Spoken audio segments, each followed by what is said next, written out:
Maybe it was love at first sight, or perhaps it's finally wedding bells for the happy couple. Either way, today is ending only in one way, with sweet marital bliss in the bedroom. That's right, it's time for a bit of How's Your Father, as our British cousins would say, or to lay one down for Old Glory for our American viewers. But what's all the fireworks business about? What exactly is an orgasm, and why do we do it? And why does it feel so good? It's time to quit the laughing and snickering in the back row because Infographics is putting on a sex ed class. Hey, it could be worse. It could be your parents teaching you this stuff. The word orgasm comes from the Greek word orgasmos, meaning excitement or swelling, and is typically the culmination of sexual intercourse, though not always. For men, an orgasm is the grand crashing symbol, and the older you get, the more likely it'll be that it's a one-shot performance for the evening. In males, orgasms come in two stages, the emission of semen and then a refractory period, during which the male must recover before another orgasm is possible.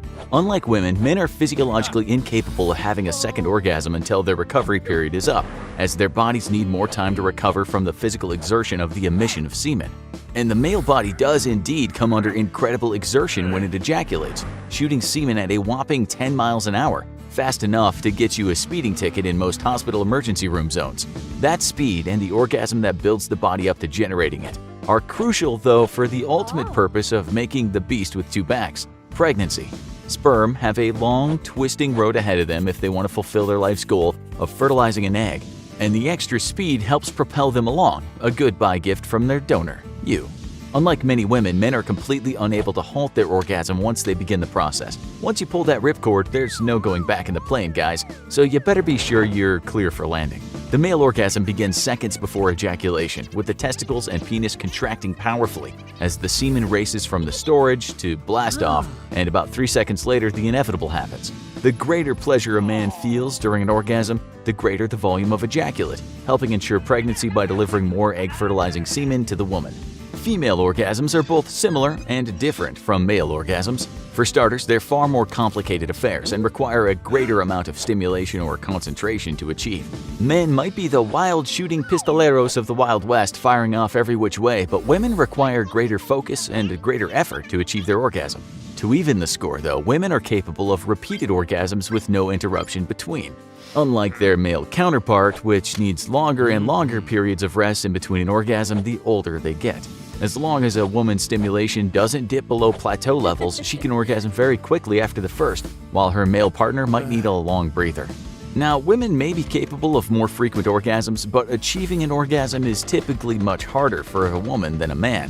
While a man's nerve endings run along the head and shaft of the penis, a woman's vagina has far fewer nerve endings overall, and thus regular penetration might not be sufficient for an orgasm. The most common way for a woman to orgasm instead is through stimulation of the clitoris, which is packed with the nerve endings and is very sensitive. Sometimes the clitoris can be stimulated through regular vaginal penetration, but most of the time it must be specifically stimulated. Because it's homologous to the penis, the clitoris is packed with over 8,000 nerve endings, giving it as great sensitivity or possibly greater as the male penis. Overall, the interior of the vagina has less nerve endings than the male penis, which makes it difficult for women to orgasm during normal penetrative sex. Some biologists believe that the difficulty in achieving a female orgasm might be due to the fact that it serves a far lesser role in reproduction than the male orgasm. Men, which carry the sperm needed to fertilize an egg, need a physiological process by which to release that sperm only at the proper time. If the process of having an orgasm was easier, i.e. if a man could have an orgasm with far less stimulation, it might lead to orgasms in situations that serve no reproductive purpose, wasting precious sperm and the energy required to produce it. By requiring protracted and pleasurable stimulation of the penis, the body ensures that precious sperm is delivered only under the very specific circumstances of reproduction. In essence, the orgasm is like the safety on a gun, preventing it from going off except for under very specific circumstances. While conserving sperm might not seem like a big deal, producing it is in fact a costly endeavor in terms of precious energy, and evolution always plays things conservatively. When our ancestors were running around the African savannas and hunting for their next meal, every ounce of energy that could be conserved helped ensure our continued survival. It's exactly because of the nature of the male orgasm, though, that leads some biologists to posit that the female orgasm is purely vestigial, a leftover trait from when we were far more primitive life forms. After all, for the process of reproduction, the female orgasm doesn't seem to have any obvious use, and data on it is both rare and inconclusive, though 3 theories exist as to the presence of the female orgasm.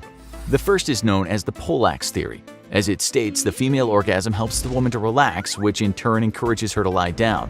Lying down is believed to help semen travel to its destination with greater ease, but the data on this is very inconclusive. The second theory is the upsuck theory, which posits that the contractions involved in the female orgasm helps to hoover up male sperm. In some studies conducted, the amount of male sperm that leaked out of the vagina shortly after sex was less in women who had experienced an orgasm shortly before male ejaculation. This might also help move sperm deeper into the woman's reproductive system to ensure fertility. The third theory is that the orgasm once served an evolutionary purpose but does not do so any longer. It's thought that for a woman, an orgasm once kicked open the doors to ovulation, making them primed for reproduction. This, after all, is true about cats today, as the female will not ovulate if she hasn't copulated yet. Evolutionarily speaking, this would be a major advantage to our ancient ancestors, as it would ensure that fertilization and the ensuing pregnancy would come at a desired time with a desired partner. As a form of birth control, the orgasm would have ensured that a woman was truly ready to have a child, as it would have required multiple sessions of intercourse to begin the process of ovulation. This would prevent unwanted pregnancy from rape or unsuitable partners, and the female could hold off until situations were optimal for the inevitable pregnancy to follow. With one of the world's longest-lasting pregnancies, having a child was an incredible investment of time and energy, and our ancient ancestors might have needed the orgasm to help them control reproduction until the environment and the social situation was suitable for childbirth. This remains only a theory, however, as it's unlikely that men who experience a very powerful evolutionary urge to procreate would have willingly submitted themselves to extremely long periods of chastity. Another theory is that the female orgasm serves to emotionally bond a woman with her lover. And indeed, during both the male and female orgasm, the brain releases bonding chemicals that work to make us feel closer to our sexual partner. As a strong family unit was critical for child rearing during our ancient past, this would have been a great boost to ensure that a male remained with his pregnant partner and helped provide for her and the child. Likewise, the bonding chemicals released by the female orgasm would make a woman more likely to stick with her partner and increase the odds of his own successful fertilization. In a way, the female orgasm might have been an evolutionary trick to help men by making women more likely to stay with their partner long enough to get pregnant by him. The vagina and the penis, however, aren't the only way to orgasm. Both men and women, though men much more frequently, can orgasm from anal stimulation. For both sexes, nerve endings can be found in great quantities around and just inside the anus, and stimulation of these can lead to orgasm. A male orgasm resulting from anal stimulation is typically longer, more pleasurable, and more widespread than a traditional orgasm. The same can be said for women, though the proximity of the pudendal nerve, which runs via offshoots to the clitoris, can lead to much easier orgasms for women than men. Recently, though, doctors confirmed a long-standing rumor that women could achieve orgasms via stimulation of their nipples alone.